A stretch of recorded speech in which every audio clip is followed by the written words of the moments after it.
Role. नमस्कार, मैं विवेक, रहस्य न्यूज में आपका स्वागत है। पटना पुलिस ने एक ऐसे सॉल्वर गैंग का खुलासा किया है जो बिहार ही नहीं पूरे देश भर में ऑनलाइन एग्जाम चलने वाले पास कराने की गारंटी लेता था। इस मामले में 4 लोगों को पुलिस ने हिरासत में लिया है, जो कि इसका सेंट्रल मुजफ्फरपुर और गया में बताया जा रहा था। पुलिस ने इसके पास से 19 लाख रुपए भी बरामद किए हैं। वहीं पूछताछ में उन्होंने कहा कि उसके पास से ऐसे महंगे डिवाइस और सॉफ्टवेयर बरामद किया गया है। वहीं बता दें कि 70 परीक्षार्थियों के मूल प्रमाण पत्र को भी पुलिस ने बरामद किया है। वहीं हम बात करें तो इस मामले को जानकारी देते हुए पटना के एसएसपी डॉक्टर मनोजीत सिंह ढिल्लों ने कहा कि इस जानकारी को मिलते ही इसके एक सक्रिय है जो कि पहले भी व्यापम घोटाले में जेल जा चुका है। पूरे मामले को लेकर पटना एसएसपी क्या करते हैं, आइए देखते हैं। सबसे पहले एक बहुत महत्वपूर्ण गिरोह जो कि जितने भी प्रोफेशनल एग्जामिनेशंस थे उनमें धांधली करवाता था, बोथ ऑफलाइन एवं ऑनलाइन, उसका उद्भेदन हुआ है। ये अभी जो परीक्षाएं हो रही हैं, विभिन्न परीक्षाएं हो रही हैं, उसमें हम लोगों को कहीं कहीं सूचना मिल रही थी कि ऑफलाइन जो परीक्षा होती है उसका तो बहुत पुराना एक मॉडस रहा है कि किस तरह से करते हैं, लेकिन ऑनलाइन परीक्षाओं को हम लोग अधिकांश लोग समझते हैं कि बड़ी फुल प्रूफ होती हैं, कि कंप्यूटर पे एग्जामिनेशन आता है, कंप्यूटर पे ही सॉल्व करना है, कंप्यूटर पे ही आंसर शीट सबमिट होनी है, और क्योंकि सारा सेंट्रली कंट्रोल होता है कि इसमें धांधली नहीं हो सकती है। लेकिन कुछ कुछ सूचनाएं प्राप्त हो रही थी कि इसमें भी धांधली हो रही है, तो हम लोगों ने एक विशेष टीम बनवाया था। हम लोग लगातार इनको ट्रैक कर रहे थे, लगातार 2 हफ्तों से ट्रैक कर रहे थे। इसमें हम लोगों ने एक स्पेशल विशेष अनुसंधान दल का गठन किया, नगर पुलिस अधीक्षक पश्चिमी के नेतृत्व में, जिसमें अनुमंडल पुलिस पदाधिकारी दानापुर, थानाध्यक्ष दानापुर, थानाध्यक्ष कंकड़बाग, थानाध्यक्ष रामकृष्ण नगर एवं रूपसपुर, एसआईयू और हमारा डायल 100 का टीम इसमें शामिल था। तो इसमें फिर छापामारी किया गया जहाँ पे इन लोगों की लोकेशंस आई। इस गिरोह के टोटल 4 मेंबर्स गिरफ्तार हुए हैं। इसका जो सबसे मेन सरगना है अश्विनी सौरभ है, जो कि मूल रूप से रहने वाला है नालंदा ज़िला का। यहाँ पे गांधीनगर कंकड़बाग में रह के अपना काम चलाता था और हर 2 महीने पे अपना फ्लैट चेंज करते थे। फ्लैट में प्रॉपर अपना ऑफिस सेटअप करते थे। जो इनका जहाँ से सब बरामदगी हुई है, फ्लैट इनका दानापुर थाना क्षेत्र में वर्तमान में जहाँ पे अपना ऑफिस चला रहे थे वहाँ से हुई है। इसके साथ इसके 3 और सहयोगी पकड़े गए हैं। एक तनेश कुमार है जो कि पटना का रहने वाला है। उसके अलावा एक रुपेश कुमार है। रुपेश कुमार भी पटना का ही रहने वाला है, मूल रूप से बड़ियारपुर थाना क्षेत्र मुंगेर का है, जो कि वर्तमान में खेमीचक में रहता है। और एक विक्रम थाना पटना का रहने वाला है शिवशंकर कुमार। ये 4 लोग इसमें गिरफ्तार हुए हैं। इनके फ्लैट से भारी मात्रा से बरामदगी हुई इनकी निशानदेही से।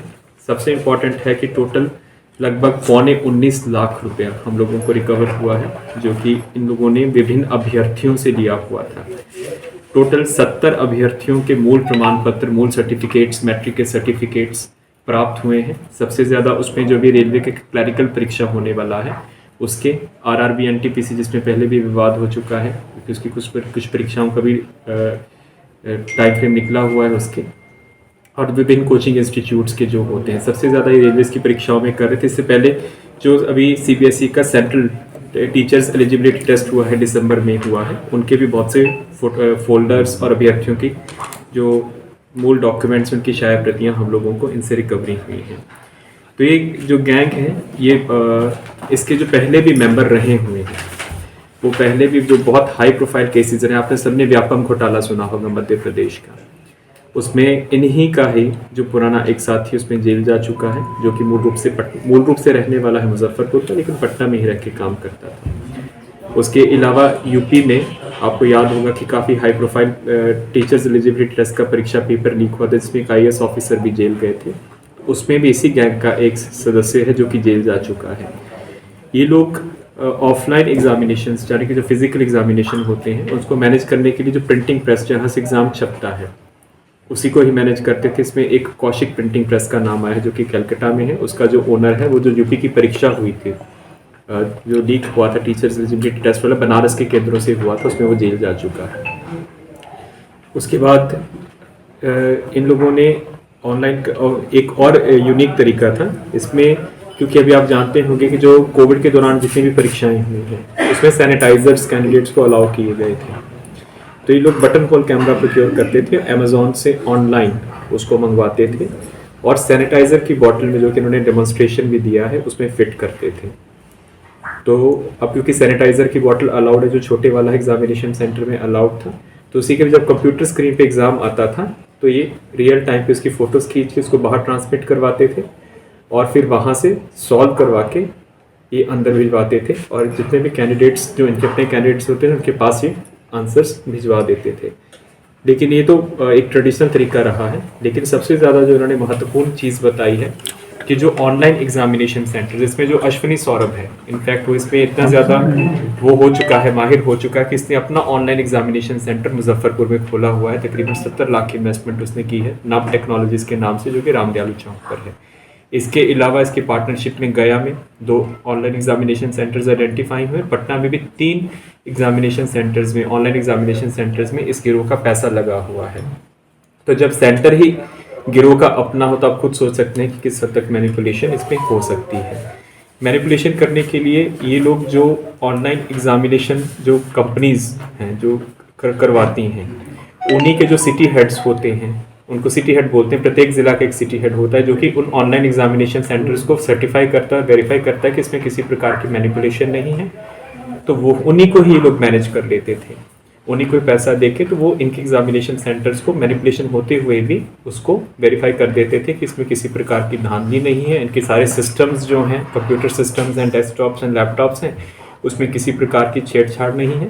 लेकिन होता क्या था कि उन डेस्कटॉप्स में और लैपटॉप्स में स्पेशल सॉफ्टवेयर्स होते हैं, वर्चुअल बॉक्स सॉफ्टवेयर है, DW सर्विस है, ये सब आपके डार्क नेट पे अवेलेबल है। उसको ये लोग उस पर इंस्टॉल करते थे और वहाँ से live feed IP addresses generate करते हुए समानांतर रूप से अपना फ्लैट में इनके ये जो लैपटॉप्स और डेस्कटॉप रिकवर हुए हैं उस पर live transmit, real time transmit हो जाता था। वहीं से ये लोग सॉल्व करते थे, कैंडिडेट सिर्फ बैठा रहता था और यहीं से वो आंसर शीट्स अपनी सबमिट करवा देते थे।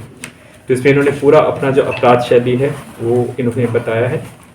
इसमें जो सिटी हेड्स कुछ इन्होंने नाम बताए हैं, उसमें कुछ रिप्यूटेड कंपनीज़ के भी हैं कि जो कि इनके साथ काम किए, उनके ऊपर भी अब हम लोग काम करेंगे आगे का।